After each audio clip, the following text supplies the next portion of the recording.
องค์พระญานาคเจ้ากระหนดน้อมสาธุการมองเว้า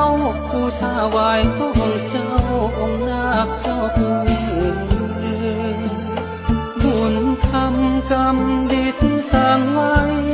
ขอน้อมถวายไทยถวายไทยต้องกราบบูชาสาธุสาธุกราบย่อไหว้ต้องผู้พระยาลือแห่งมาดากราบบูชาสาธุสาธุกราบย่อไหว้ต้องผู้พระยาลือแห่งมาดา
จาจิตตัง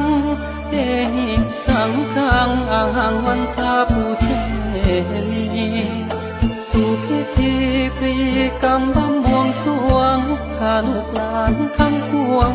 น้อมขึ้นวันทาองค์มหาพญาเจ้าผู้เลือลูกจิตตั้งใจซื้อสักการะไทยจะบูชาลูกบูชาบูชาบูชาองค์เจ้าผู้นาคาพญาอื่นแห่งมาดาลูกบูชาบูชาบูชาองค์เจ้าผู้นาคาพญาอื่นแห่งมา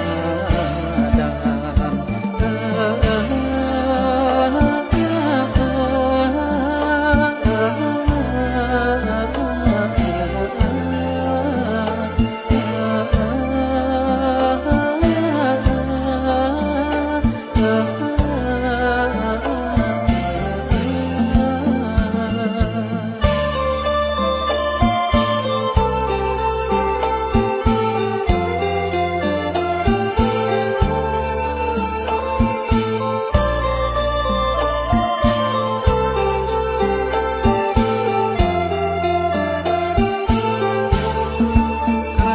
วันทา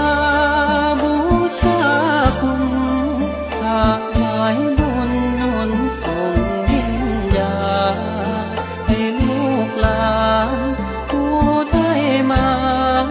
น้องวันทาบูชาองค์ผู้มนต์นา